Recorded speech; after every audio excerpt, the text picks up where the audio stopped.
गुरु प्यारी साध संगत जी, राधा स्वामी। प्यारी साध संगत जी, आप सभी के भीतर बैठे कुल मालिक को प्रणाम। आप सभी को प्रणाम। संगत जी, आज का यह सत्संग बड़ा ही विशेष सत्संग रहने वाला है। सत्संग द्वारा हम प्रकाश और शब्द से जुड़े रहस्यों के बारे में समझने वाले। अपने अपने गुरु महाराज का ध्यान करके आज के इस रूहानियत भरे सत्संग को अंत तक श्रवण करें, सत्संग का आनंद लें। सबसे पहले तो हमें यह समझ लेना होगा, प्रकाश के दर्शन के लिए, शब्द को सुनने के लिए प्रकाश को खोजना या शब्द को खोजना महत्वपूर्ण नहीं। खोजा उसे ही जा सकता है जो हमें उपलब्ध ना हो, जो हमारे पास हो नहीं। प्रकाश भी हमारे भीतर मौजूद है, शब्द भी हमारे भीतर मौजूद। यदि कोई प्रकाश को खोजने में लग जाएगा तब वह भटक ही जाएगा। यदि कोई शब्द को खोजने में लग जाएगा तब वह शब्द से और दूर होता चला जाएगा। जो उपलब्ध है उसे खोजने का कोई फायदा नहीं, उसके प्रति जागा जा सकता। असल में प्रकाश भी हमारे भीतर मौजूद है, शब्द भी हमारे भीतर गूंज रहा है। प्रकाश के दर्शन के लिए सबसे महत्वपूर्ण है हम इस ओर ध्यान दें कि क्या हमारे भीतर जो प्रकाश को देखने वाली आंख है वह खुली है या नहीं। शब्द को सुनने के लिए हम इस ओर ध्यान दें कि जो हमारे भीतर शब्द को सुनने की ताकत है वह जागृत है या नहीं। हम तो शब्द और प्रकाश के पीछे लग जाते। हम इस ओर कभी ध्यान नहीं देते कि हमारी भीतर की आंख बंद पड़ी। जब तक भीतर की आंख बंद पड़ी है तब तक भीतर का प्रकाश नजर नहीं आ सकता। जब तक आत्मा की सुनने की शक्ति जागृत नहीं हुई, शब्द सुनाई नहीं पड़ सकता।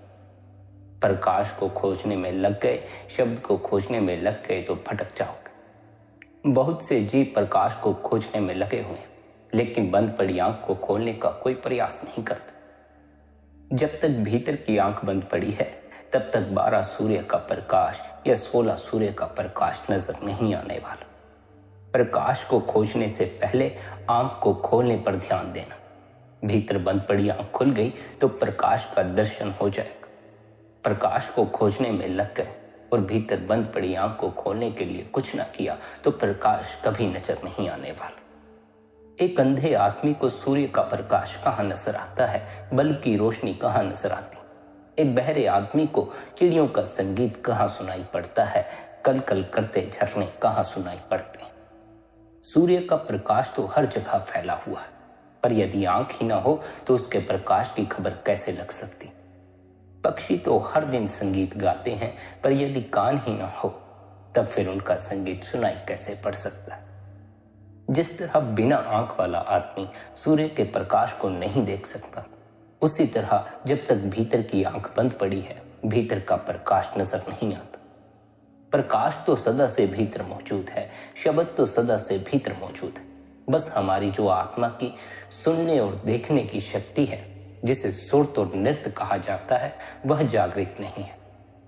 आत्मा की ये दो शक्तियां, देखने और सुनने की शक्ति यदि जागृत हो जाए तब फिर भीतर का प्रकाश भी नजर आना शुरू हो जाता है, भीतर का शब्द भी सुनाई पड़ना शुरू हो जाता। ऐसा नहीं है कि भीतर कहीं शब्द को खोजना पड़ेगा या प्रकाश को खोजना पड़ेगा। आत्मा की शक्तियों को जागृत करना पड़ेगा। भीतर जो प्रकाश है उसे देखने के लिए जो आंख है उसे खोलना पड़ेगा। भीतर जो शब्द है उसे सुनने के लिए भीतर आत्मा की सुनने की शक्ति को जागृत करना होगा।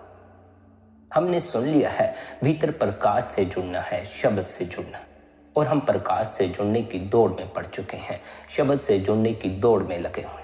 लेकिन कभी भी हम इस ओर ध्यान नहीं देते कि प्रकाश को देखने वाली जो आंख है उसकी हमें खबर तक नहीं, शब्द को सुनने वाले जो कान हैं उसकी हमें खबर तक नहीं।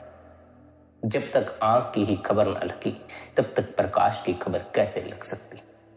प्रकाश तो चाहे भीतर भरपूर फैला, आंख ही बंद हो तब फिर प्रकाश नजर नहीं आ सकता। भीतर बंद पड़ी आंख खुल जाए तो प्रकाश का तत्क्षण दर्शन हो जाता। पर यदि आंख ही बंद पड़ी रह जाए तो लाख प्रयास करते रहो, लाख तरीके अपनाते रहो प्रकाश से जुड़ने के, कभी प्रकाश का दर्शन नहीं हो।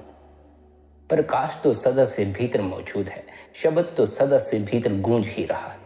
केवल उस प्रकाश को देखने, उस शब्द को सुनने की शक्ति को जागृत करना होगा। जैसे जैसे हमारे भीतर सोई हुई आत्मा जागृत होना शुरू होती है, वैसे वैसे आत्मा की देखने और सुनने की शक्ति भी जागृत होना शुरू हो जाती। स्मरण रहे, आत्मा की देखने की शक्ति ही प्रकाश का दर्शन करवा सकती। ये बाहरी आंखें भीतर के प्रकाश का दर्शन नहीं करवा सकती। बाहरी आंखों द्वारा बाहर के सूर्य का प्रकाश नजर आ सकता है, पर बाहरी आंखों द्वारा भीतर के सूर्य का प्रकाश नजर नहीं आ सकता। भीतर के सूर्य का प्रकाश तो केवल आत्मा की देखने की शक्ति द्वारा ही नजर आता।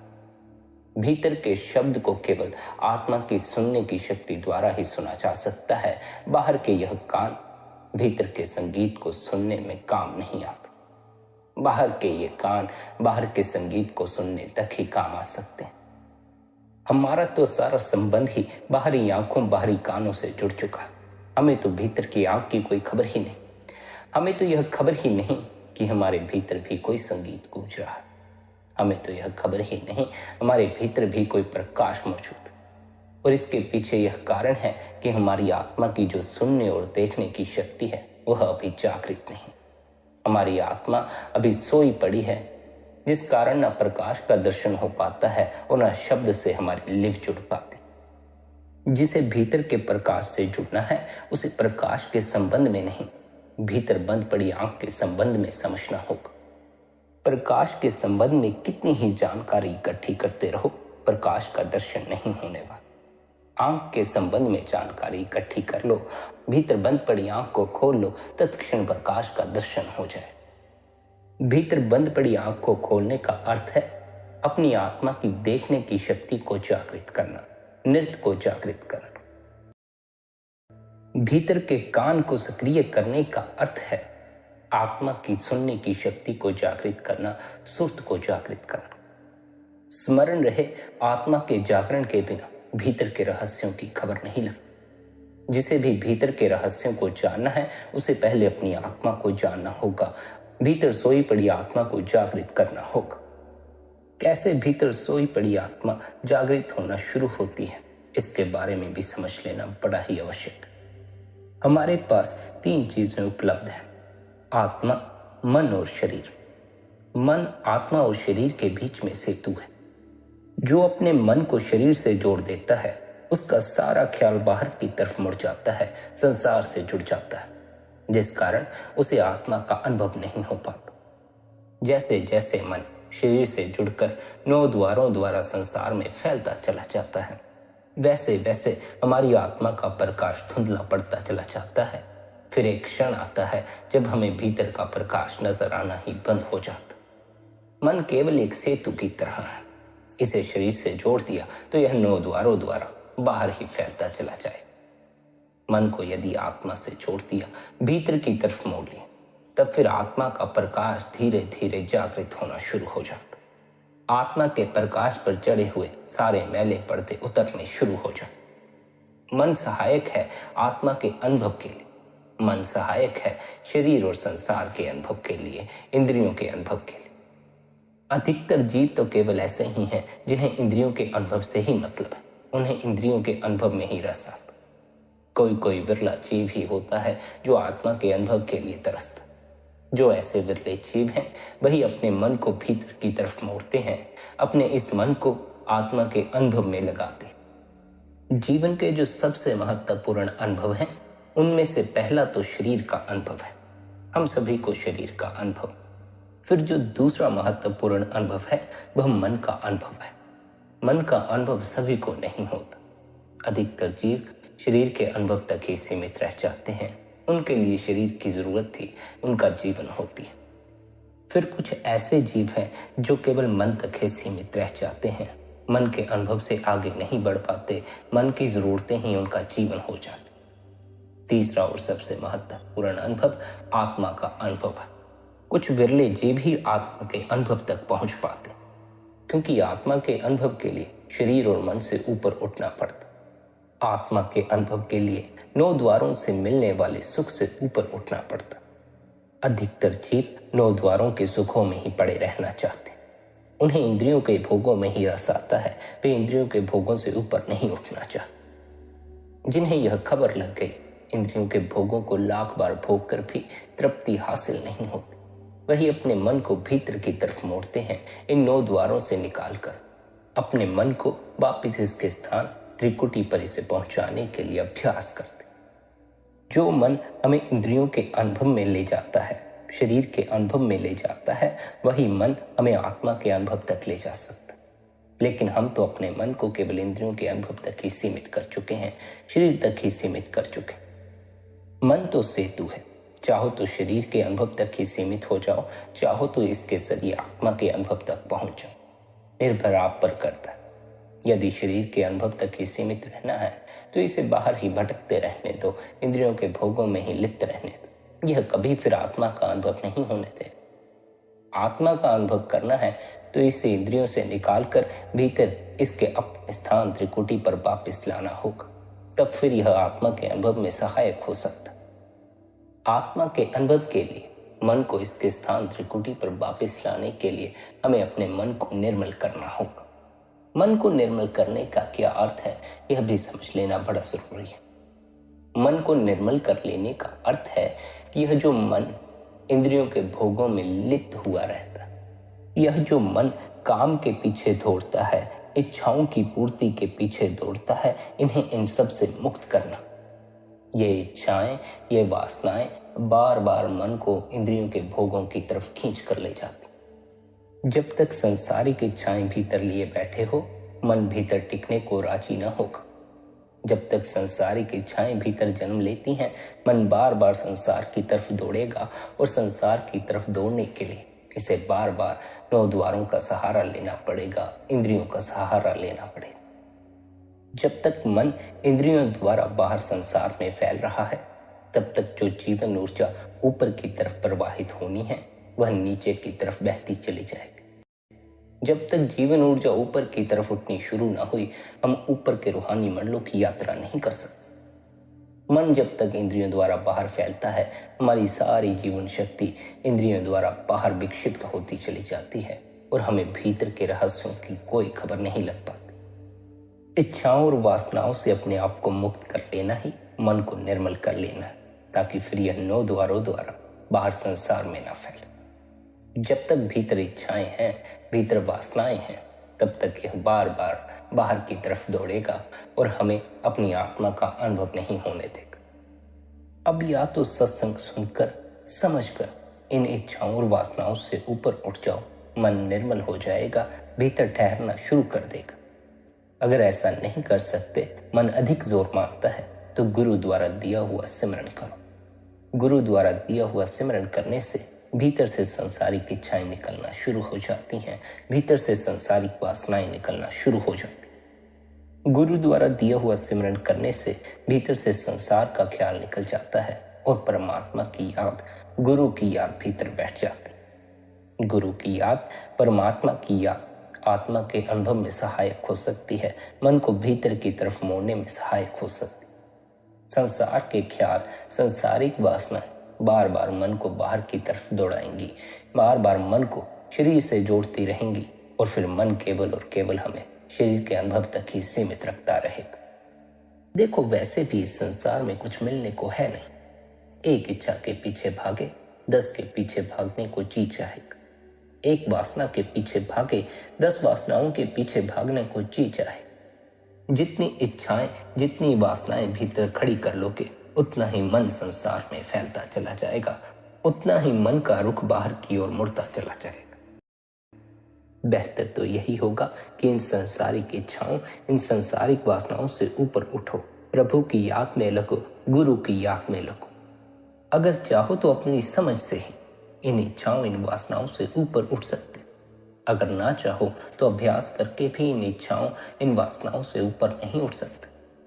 इतना इस संसार में बिचरे हो, इतनी तो समझ विकसित हो ही गई होगी कि इच्छाएं कभी पूरी नहीं होती, कोई न कोई इच्छा अधूरी रह ही जाती। जो इच्छा पूरी हो जाती है उसकी तो किसी को कोई कदर नहीं होती, जो अधूरी रह जाती हैं उनकी ही तड़प भीतर रह जाती। इतनी तो अब समझ विकसित हो ही गई होगी कि किसी भी वासना से तृप्ति हासिल नहीं होती। कितनी ही वासनाओं को भीतर जन्म देते रहो, कितनी ही वासनाओं की पूर्ति में लगे रहो, आखिर में अपने आप को अतृप्त ही पाओ। इतने सत्संग सुनते हो, इतनी तो समझ विकसित हो ही गई होगी कि सच्ची तृप्ति भीतर से मिलने वाली है। सच्चा सुख भीतर से मिलने वाला है, बाहर से नहीं मिले।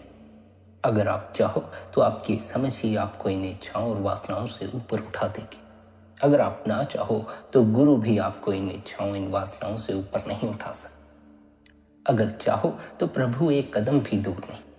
अगर ना चाहो तो प्रभु पास आकर भी बैठ जाए, उसकी खबर ना लग सकेगी। अधिकतर जीवों की चाह तो सांसारिक ही है, जिस कारण वे अपने मन को भीतर की तरफ मोड़ने में असमर्थ ही रह जाते। जिनके भीतर प्रभु मिलन की चाह पैदा हो जाती है, उन्हें अपने मन को भीतर मोड़ने में किसी तरह की कोई कठिनाई नहीं आती। मन तो केवल सहायक है, इसका अपना कोई वजूद नहीं। चाहो तो इसकी सहायता से संसार में ही उलझे रहो, चाहो तो इसकी सहायता से परमात्मा के अनुभव में उतर जाओ। निर्भर आप पर करता है कि इसका इस्तेमाल बाहरी रसों के लिए ही करना है या भीतर के रस के लिए करना। जिन्हें बाहर के रसों में ही स्वाद आता है, मन उन्हें बाहर के रसों में ही उलझाए रखता है, इंद्रियों के भोगों में ही उलझाए रखता है। जिन्होंने भीतर के रस को जानने का प्रयास किया, मन ने उन्हें भीतर के रस की खबर लगवाई है। मन ने उन्हें भीतर के रस का स्वाद लगाने में सहायता प्रदान की। मन तो हमारा सहायक है, इससे जिस तरह की सहायता लेना चाहते हो ले लो। अगर इसकी सहायता से संसारिक रसों में उलझे रहना चाहते हो तो उलझे रहो, मन कभी मना नहीं करेगा, ये उसमें भी सहायता देगा। अगर इसके द्वारा भीतर के रस की खबर लेना चाहते हो तो यह उसके लिए भी मना नहीं करेगा, बल्कि उसमें भी सहायता ही करेगा। अधिकतर जीव मन की सहायता भौतिक जगत के अनुभव के लिए ही लेते हैं, संसारिक भोगों, संसारिक रसों के अनुभव के लिए ही लेते। कोई कोई विरला जीव है जो मन की सहायता भीतर के अनुभव के लिए लेता। स्मरण रहे, मन सेतु है आत्मा और शरीर के बीच। चाहो तो इसके जरिए शरीर से ही जुड़े रहो, चाहो तो इसके जरिए आत्मा से जुड़ जाओ। जब तक इस मन को 9 द्वारों की तरफ ही मोड़े रखोगे, संसार के अनुभव में ही लगाए रखोगे, आत्मा का अनुभव नहीं हो पाएगा। जब तक यह मन बाहर भटक रहा है, तब तक आत्मा की सुनने और देखने की शक्ति जागृत न हो सके। आत्मा की देखने की शक्ति निरत जागृत न हो तो प्रकाश का दर्शन नहीं होता, भले ही प्रकाश भीतर मौजूद हो। आत्मा की सुनने की शक्ति सुरत जागृत न हो तो शब्द सुनाई नहीं पड़ता, भले ही शब्द भीतर मौजूद हो। ख्याल रहे, जैसे ही मन निर्मल होता है, बाहरी रसों से अपना मुंह मोड़कर भीतर की तरफ मुड़ता है, आत्मा की देखने और सुनने की शक्ति जागृत हो जाती। फिर भी आत्मा का अनुभव नहीं होता, बल्कि आत्मा की देखने और सुनने की शक्ति जागृत हो जाती। जैसे ही आत्मा की दोनों शक्तियां जागृत होती हैं, भीतर प्रकाश और शब्द प्रकट हो जाता। प्रकाश नजर आना शुरू हो जाता है, शब्द सुनाई पड़ना शुरू हो जाता। यहाँ यह भी स्मरण रख लेना आवश्यक है कि प्रकाश को देखना हमारा असल मकसद नहीं, बल्कि प्रकाश की सहायता से जो प्रकाश को देखने वाली सुरत है, उसे जानना हमारा असल मकसद है। भीतर के प्रकाश को कौन देख रहा है, भीतर के शब्द को कौन सुन रहा है, उसे जान लेना हमारा असल लक्ष्य है। उसे जानने के लिए प्रकाश हमारी सहायता करता है, शब्द हमारी सहायता करता है। प्रकाश को देखते देखते ही एक दिन यह खबर भी लगना शुरू हो जाती है कि प्रकाश को देखने वाला कोई और है। शब्द को सुनते सुनते ही एक दिन यह खबर लगनी शुरू हो जाती है कि शब्द को सुनने वाला कोई और है। शब्द और प्रकाश का अनुभव आत्मा के अनुभव तक ले जाता है और आत्मा का अनुभव परमात्मा के अनुभव तक ले जाता है। आत्मा के अनुभव के बगैर परमात्मा तक पहुंचा नहीं जा सकता, और जब तक हम परमात्मा तक नहीं पहुंचे, जन्म मरण के चक्कर से मुक्ति नहीं हो पाती। परमात्मा तक पहुंचना हमारा अंतिम लक्ष्य है, और उस लक्ष्य की पूर्ति से पहले आत्मा का अनुभव हो जाना जरूरी। आत्मा के अनुभव से पहले मन का अनुभव हो जाना जरूरी है, क्योंकि मन आत्मा के अनुभव में सहायता प्रदान करता। मन के अनुभव से पहले शरीर का अनुभव हो जाना जरूरी, क्योंकि शरीर वह पहली वस्तु है जिसका हमें सबसे पहले अनुभव होता है। जब हम इस संसार में आते हैं, तब ना तो पहले हमें मन का अनुभव होता है, ना आत्मा का। पहले तो हमें शरीर का ही अनुभव होता है, शरीर हमारे पास होता है। जैसे जैसे हम बाल अवस्था से बाहर आते जाते हैं, मन का अनुभव होना शुरू हो जाता, हमें मन की खबर लगती। परमात्मा तक पहुंचने के लिए ये तीनों अनुभव बड़े ही महत्वपूर्ण अनुभव है, बशर्ते कोई किसी एक अनुभव पर रुक न गया हो सकता है कोई केवल शरीर तक ही सीमित रह गया हो, शरीर की जरूरतों तक ही सीमित रह गया हो सकता है कोई केवल मन तक ही सीमित रह गया हो, मन की जरूरतों तक ही सीमित रह गया हो। और यह भी हो जाता है कि बहुत से साधक आत्मा के अनुभव पर आकर ही रुक जाते, आत्मा के अनुभव से आगे नहीं जाते, आत्मा को ही अंतिम लक्ष्य समझकर बैठ जाते। जो आत्मा के अनुभव पर आकर रुक गए, उनकी भी यात्रा पूरी ना हुई, वे भी अपने मंजिल मकसूद तक ना पहुंचे। अंतिम अनुभव परमात्मा का अनुभव है। जब तक उस अनुभव तक ना पहुंच जाओ, किसी भी अनुभव पर ठहर मत जाना, न शरीर के अनुभव पर, न मन के अनुभव पर, न आत्मा के अनुभव पर, न शब्द के अनुभव पर, न प्रकाश के अनुभव पर। परमात्मा के अनुभव तक पहुंचना। किसी भी अनुभव पर ठहर गए तो परमात्मा से मिलन न हो सकेगा। अवश्य ही शब्द प्रीतिकर होता है, प्रकाश प्रीतिकर होता है, आत्मा का अनुभव बड़ा ही मीठा अनुभव होता है, लेकिन फिर भी हमें किसी भी अनुभव को पकड़ कर नहीं बैठ जाना। हमारी पकड़ हमारी रुकावट का सबसे बड़ा कारण बन जाती है। हमें प्रतिपल आगे से आगे गति करते चले जाना है, ऊपर की ओर बढ़ते चले जाना है और आखिर में जाकर परमात्मा के अनुभव में प्रवेश कर जाना। जब तक हमारी आत्मा वापस जाकर उस परमात्मा में नहीं समाती, हमारा जन्म मरण के दुखों से, देह के बंधनों से कभी भी किसी भी प्रकार से छुटकारा नहीं होता। हमारा जन्म मरण में पड़े रहने का कारण हमारा माया के इस जगत से मोह है। दुनिया में माया का जबरदस्त जोर है। सारी दुनिया काजल की कोठरी है। कितना भी सियाना इसमें दाखिल हो जाए, दाग लगे बिना नहीं निकलता। किसी को कोई दाग लगा है, किसी को कोई दाग लगा है। माया के प्यारे सभी काले रंग वाले हैं, खाली कोई नहीं है। और जो परमात्मा के आशिक हैं, वे बेटे बेटियों में, दुनिया के काम धंधों में रहते हुए भी अनासक्त हैं।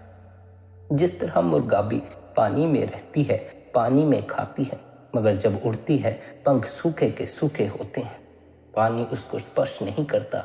इसी तरह परमात्मा के आशिक दुनिया में रहते हुए, दुनिया की लज्जत लेते हुए भोग भोगते हैं और फिर बेदाग चले जाते।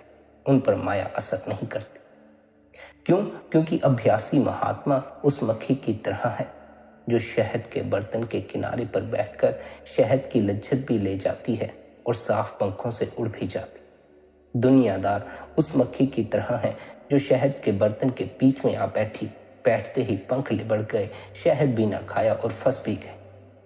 दुनियादार ईर्ष्या और बदले की भावना रखते हैं। द्वेष, जलन, ईर्ष्या वाले यहाँ भी जलते हैं, आगे भी जलते हैं। महात्माओं ने दुनिया की लज्जत भी ली और मालिक की दरगाह में भी चले गए। हम तो केवल दुनियावी लज्जतों के आशिक हुए पड़े। हमने तो अपने मन को केवल दुनियावी रसों, दुनियावी भोगों में लगा रखा। भीतर के रस की हमें कोई खबर नहीं। भीतर के रस का हमने कभी स्वाद तक नहीं चखा। जब तक भीतर के रस का स्वाद नहीं चखा, तब तक बाहर के रस ही लुभावने मालूम पड़ेंगे। भीतर के रस का स्वाद दो कारणों से लग सकता है। पहला तो तब जब सभी बाहर के रसों से ऊब जाओ, बाहर के भोगों को भोग भोग कर ऊब जाओ।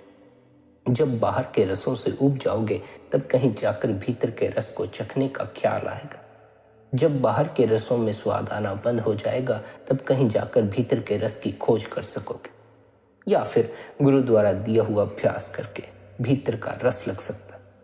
अगर गुरु द्वारा दिया हुआ अभ्यास करोगे तो भीतर के रस की खबर लग जाएगी, और अगर एक बार भीतर के रस की खबर लग गई तो फिर बाहर का कोई भी रस अपनी तरफ आकर्षित नहीं करता। मन तो रस का ही आशिक है। अगर इसे भीतर का रस ना दोगे तो यह बाहर के रसों की ओर ही दौड़ेगा।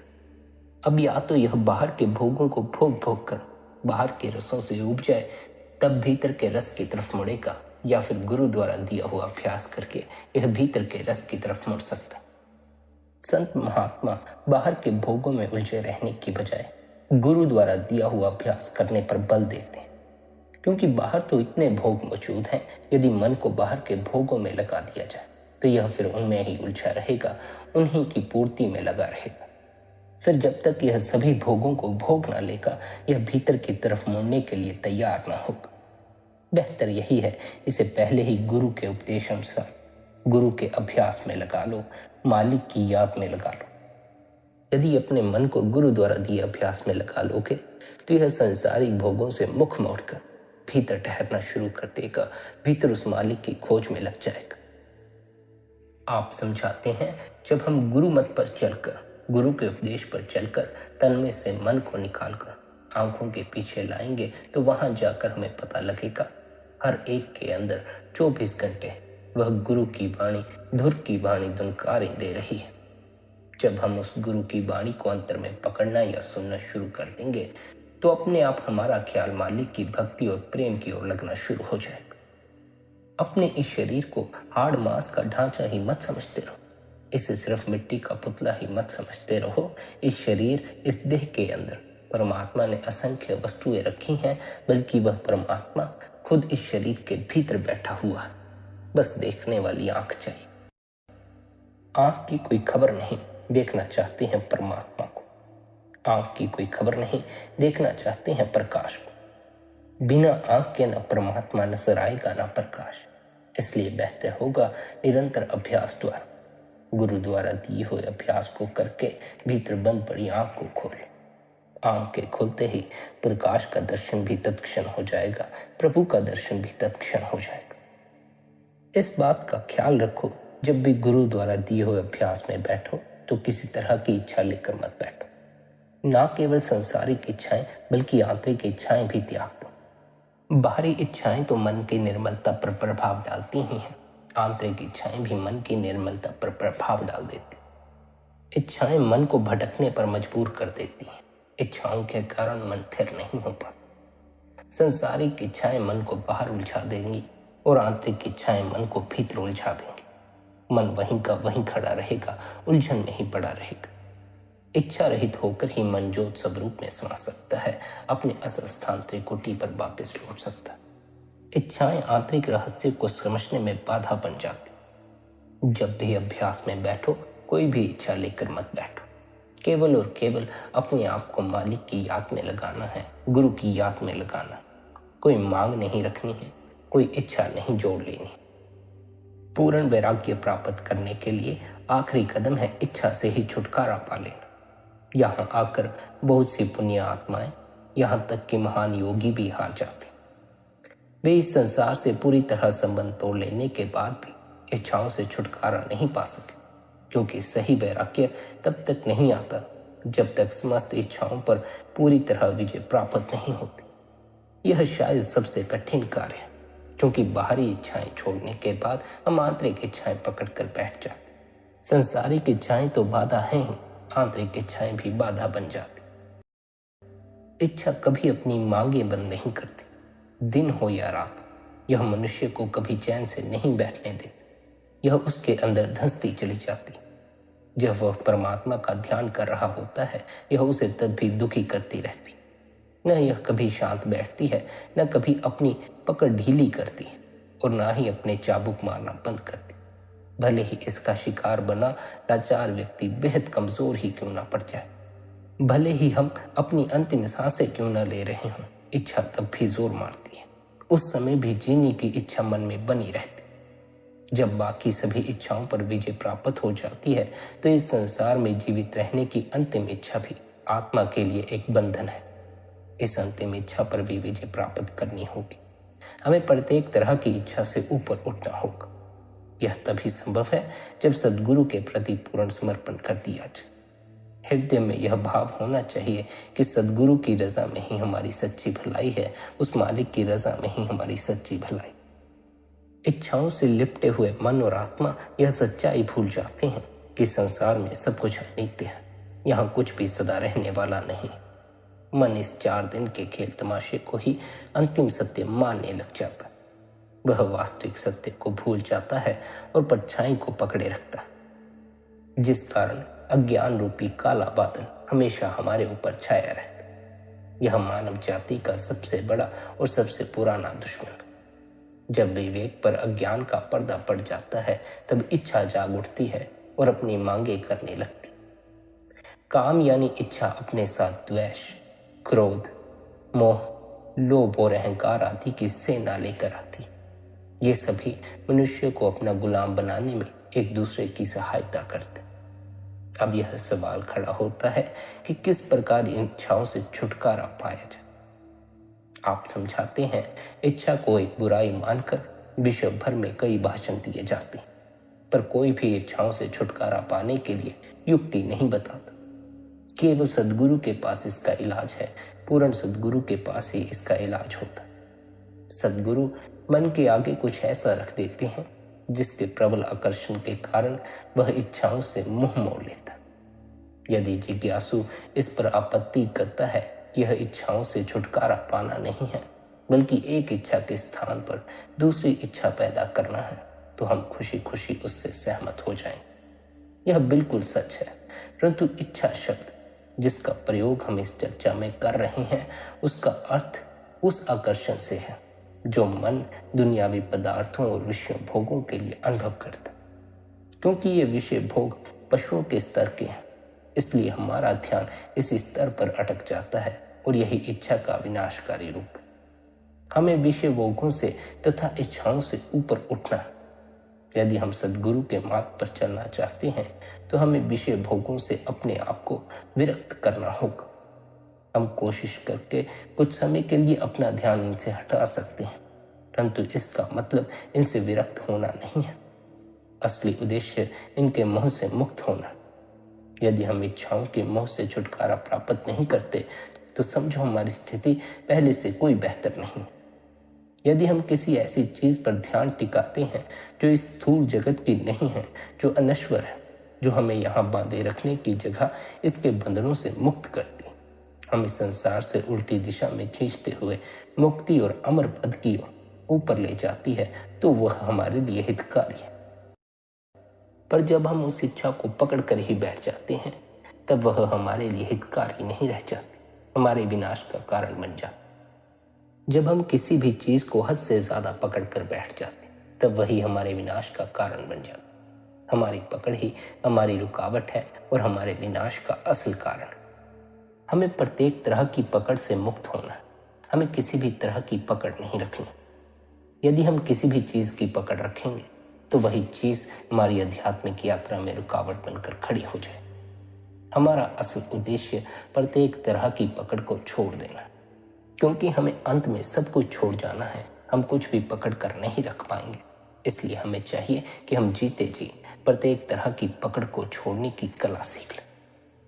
अगर हम जीते जी पकड़ को छोड़ने की कला सीख लें तो अंत में फिर हमारी किसी चीज पर कोई पकड़ नहीं रह जाएगी। जब हमारी किसी चीज पर कोई पकड़ नहीं होगी, तब फिर हमें इस संसार में लौटकर आने की आवश्यकता नहीं पड़ेगी। जब सब छोड़ ही जाना है तो पकड़े रखने का कोई फायदा नहीं है। लेकिन यह पकड़ इतनी आसानी से छूटती नहीं। जीवन भर हमने अपनी पकड़ को मजबूत किया है और यही हमें हमारा समाज सिखाता भी है। कोई हमें पकड़ छोड़ने की कला नहीं सिखाता। केवल सच्चा गुरु, पूर्ण सद्गुरु ही हमें प्रत्येक तरह की पकड़ से मुक्त हो जाने की कला सिखाता। पूर्ण सद्गुरु ही हमें अभ्यास की युक्ति देता है, जिसके द्वारा हम प्रत्येक तरह की पकड़ से मुक्त हो सकते। इस जगत में किसी एक चीज की भी पकड़ रख के बैठ गए तो जन्म मरण के चक्कर से मुक्त न हो सकोगे। इस जगत का ही हिस्सा बने रहोगे, इसी जगत में ठोकरें खाते फिरोगे। निरंतर अभ्यास द्वारा हमारे भीतर किसी चीज की पकड़ नहीं रह जाती। निरंतर अभ्यास द्वारा हम उस अवस्था में पहुंच जाते हैं जहां हमें भीतर के शून्य का अनुभव होने लगता है और भीतर बैठे परमात्मा की झलक मिलने लगती। भीतर के शून्य में प्रवेश करने के लिए निरंतर अपने गुरु द्वारा दिए हुए अभ्यास की पालना करें। निरंतर भजन में बैठें, निरंतर ध्यान में बैठें। निरंतर गुरु द्वारा दिया हुआ अभ्यास करने से, निरंतर भजन करते रहने से आप अपने चारों ओर ऐसा वातावरण बना लेंगे जिसके आनंद और शांति का आपको अनुभव अपने अंदर होना शुरू हो जाए। जिस शांति और जिस आनंद की हम खोज में हैं, वह हमें कहीं बाहर से मिलने वाली नहीं, हमें अपनी इस देह के भीतर से ही मिलने वाली है और हमें अपनी इस देह के भीतर ही उस शांति, उस आनंद की खोज करनी चाहिए। भजन के द्वारा हम अपने मनुष्य जन्म के उद्देश्य को पूरा कर सकते हैं। भजन वह पूजा है जो उस परमपिता परमात्मा को प्रसन्न करती है। भजन के द्वारा हम उसकी दया मेहर पाने और उसके प्यार को अपना सकने के योग्य बनते हैं। जो प्रेम और भक्ति हमें प्रभु ने दी है उसे हम भजन के द्वारा बढ़ाते हैं ताकि हम तेजी से अपने उद्देश्य की ओर जा सके। भजन करना परमात्मा की इच्छा या मौज में रहना है, प्रभु और सद्गुरु के हुक्म में रहना। परमात्मा की दया और भजन सिमरन द्वारा हमारे अंदर वापिस अपने असली घर जाने की तड़प पैदा होती है। भजन का प्रभाव सचमुच ही एक चमत्कार की तरह जो हमें दुनिया से विमुख कर देता है और जिस तीव्रता से हम दुनिया की ओर दौड़ रहे थे उसी तीव्रता के साथ फिर हम कुल मालिक की ओर दौड़ना शुरू कर देते हैं, अपने भीतर उतरना शुरू कर देते हैं। भजन द्वारा हमें उस सच्ची प्रीति तथा भक्ति के अलौकिक आनंद और शांति का अनुभव होता जो हमारी इस देह के भीतर मौजूद। इसलिए हमें निरंतर गुरु द्वारा दिया हुआ अभ्यास करना चाहिए, निरंतर भजन सिमरन करना चाहिए, निरंतर ध्यान करना चाहिए। गुरु द्वारा दिए अभ्यास द्वारा हमें अपने ख्याल को दोनों आंखों के पीछे स्थिर करना।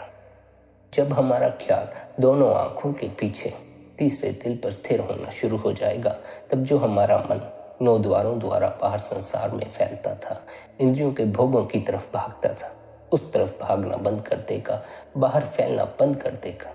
9 द्वारों से निकलकर फिर अपने स्थान त्रिकुटी पर लौट आएगा। अपने स्थान त्रिकुटी पर लौटकर ही मन ज्योत स्वरूप में वापस समा सकता। मन को 9 द्वारों से निकालकर इसे अपने स्थान त्रिकुटी पर वापस लाने के लिए, अपनी आत्मा की सुनने और देखने की शक्ति को जागृत करने के लिए हमें निरंतर गुरु द्वारा दिया हुआ अभ्यास करना चाहिए। हमें निरंतर भजन सिमरन करना चाहिए, निरंतर ध्यान में बैठना चाहिए। निरंतर अभ्यास द्वारा हम अपने मनुष्य जन्म के असल लक्ष्य को पूरा कर सकते हैं। हमें अपनी आत्मा का अनुभव हो सकता है, परमात्मा का अनुभव हो सकता है। परमात्मा का अनुभव करके ही, परमात्मा में समाकर ही हमारा जन्म मरण के चक्कर से छुटकारा हो सकता है। इस 84 के जेल खाने से हमारी मुक्ति हो सकती। इसलिए प्यारी साध संगत जी, निरंतर अपने गुरु द्वारा दिए हुए अभ्यास की पालना करें, निरंतर भजन सिमरन करें, निरंतर ध्यान करें। जो मेहनत करते हैं परमात्मा उन्हें अवश्य ही फल देता है। जो मेहनत नहीं करते उन्हें फिर फल की आशा भी नहीं रखनी चाहिए। अबल तो फल की आशा रखना ही मत, लेकिन फिर भी जो मेहनत नहीं करते उन्हें तो बिल्कुल ही फल के बारे में सोचना भी नहीं चाहिए। मेहनत करोगे, निरंतर अभ्यास करोगे तो परमात्मा अवश्य बख्शिश करे।